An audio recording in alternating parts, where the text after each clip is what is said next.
दिल्ली की कानून व्यवस्था बहुत भयावह हो गई है। खुलेआम गोलीबारी हो रही है, खुलेआम चाकूबाजी हो रही है। इतनी हिम्मत कैसे हो गई अपराधियों की कि वो खुलेआम गोलीबारी कर रहे हैं दिल्ली की सड़कों के ऊपर। गोविंदपुरी में एक व्यक्ति की चाकू मार के हत्या कर दी गई और उसी स्पॉट के ऊपर कुछ दिन पहले गोविंदपुरी में एक पुलिस कांस्टेबल की चाकू मार के हत्या की गई थी। एक कार के शोरूम वाला है, उससे 5 करोड़ रुपए मांगे गए। जब उसने मना कर दिया तो 22 राउंड गोलियां उसके शोरूम के ऊपर चलाई गई। सबको पता है कि 11-12 गैंग हैं जो दिल्ली के अंदर ऑपरेट कर रहे हैं, एक को भी नहीं पकड़ पाए अभी। सीनियर सिटीजन्स अपने आप को दहशत में हैं, व्यापारी दहशत में हैं, महिलाएं दहशत में हैं। आज आप सड़क के ऊपर मोबाइल फ़ोन लेके नहीं चल सकते, कोई छीन के भाग जाए। अमित शाह जी को कोई परवाह ही नहीं। कहाँ है अमित शाह जी? देखिए, दिल्ली की कानून व्यवस्था बहुत भयावह हो गई है।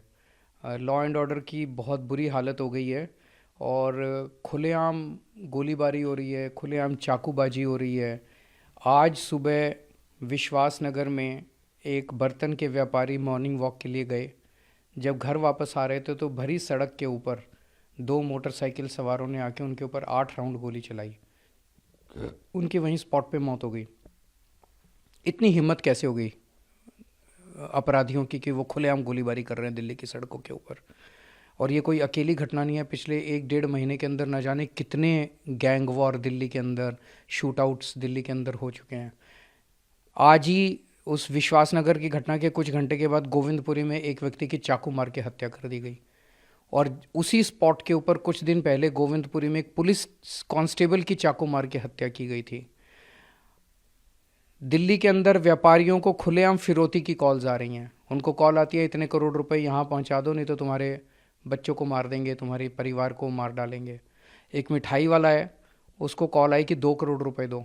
जब उसने देने से मना कर दिया तो 2 दिन बाद उसकी दुकान के ऊपर 2 मोटरसाइकिल सवार आए और उन्होंने धुआंधार गोलियां चला दी।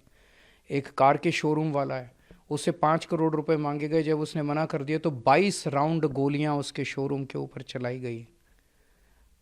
इस तरह से न जाने कितने मामले हैं और इन सारे मामलों में जो शूटिंग करने वाले उनको तो पकड़ लेती है पुलिस, मामला ख़त्म कर देती है, लेकिन जो फिरौती मांग रहा है, जो असली गैंगस्टर, जो मास्टरमाइंड है, वो खुलेआम घूम रहे हैं। सबको पता है कि 11-12 गैंग हैं जो दिल्ली के अंदर ऑपरेट कर रहे हैं, एक को भी नहीं पकड़ पाए अभी ये लोग। तो महिलाएं असुरक्षित हैं, महिलाओं के किडनैपिंग हो रही है, उनका रेप हो जाता है, गैंग रेप हो जाता है, उसके बाद उनका मर्डर कर दिया जाता है। घर से बाहर निकलती हैं लड़कियां, उनके साथ छेड़खानी होती है। को किसके पास जाएं? आज सीनियर सिटीजन्स हैं, मैं परसों वहाँ गया था पुष्पांजलि में, वहाँ पे एक 64 साल के बुजुर्ग की चाकू मार के हत्या कर दी गई। सीनियर सिटीजन्स अपने आप को दहशत में हैं, व्यापारी दहशत में हैं, महिलाएं दहशत में हैं। आज आप सड़क के ऊपर मोबाइल फ़ोन लेके नहीं चल सकते, कोई छीन के भाग जाएगा, चेन छीन के भाग जाएगा, आपका पर्स छीन के भाग जाएगा। स्नैचिंग की इतनी घटनाएं हो रही हैं। दिल्ली के अंदर कानून व्यवस्था बनाए रखने की जिम्मेदारी सीधे सीधे गृह मंत्री यानी कि अमित शाह जी की है संविधान के तहत। अमित शाह जी को कोई परवाह ही नहीं है। कहाँ है अमित शाह जी? सरकार है, क्योंकि दिल्ली में इससे पहले जो सरकार होती थी आप लोग सरकार पे सवाल खड़े करते थे। इस पे ऐसे बयान भी आ रहे हैं विपक्षी नेताओं के। गिरिराज सिंह ने भी आज बयान दिया कि आपकी सरकार है, आप कुछ नहीं कर पा रहे। हमारी दिल्ली में 2 सरकारें साथ साथ चलती हैं। दिल्ली के अंदर 10 साल पहले लोगों ने हमारी सरकार चुनी। हमें कहा स्कूल ठीक करो, हमने स्कूल ठीक किए। हमें कहा अस्पताल ठीक करो, हमने अस्पताल ठीक किए।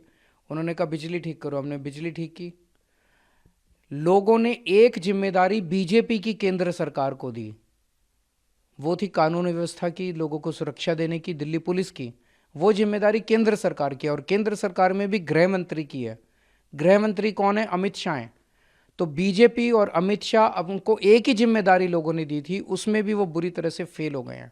आज उन्होंने दिल्ली का बुरा हाल कर दिया। केवल और केवल गंदी राजनीति करते हैं। आप जैसे अभी कह रहे हो गिरिराज जी ने प्रश्न उठाया, तो वो प्रश्न वो भी जानते हैं कि वो गलत बोल रहे हैं, वो भी जानते हैं वो झूठ बोल रहे हैं, जनता को गुमराह कर रहे हैं। वो भी जानते हैं कि बीजेपी की जिम्मेदारी है कानून व्यवस्था को बनाए रखने की। वो नहीं करेंगे, राजनीति करेंगे, केवल राजनीति करते हैं, गंदी राजनीति करते हैं। इससे मेरे दिल्ली के लोगों को सुरक्षा नहीं मिलेगी। मेरी उनसे हाथ जोड़ के अपील है कि कुछ ठोस कदम उठाइए लोगों को सुरक्षा देने के लिए। बयानबाजी बंद कीजिए।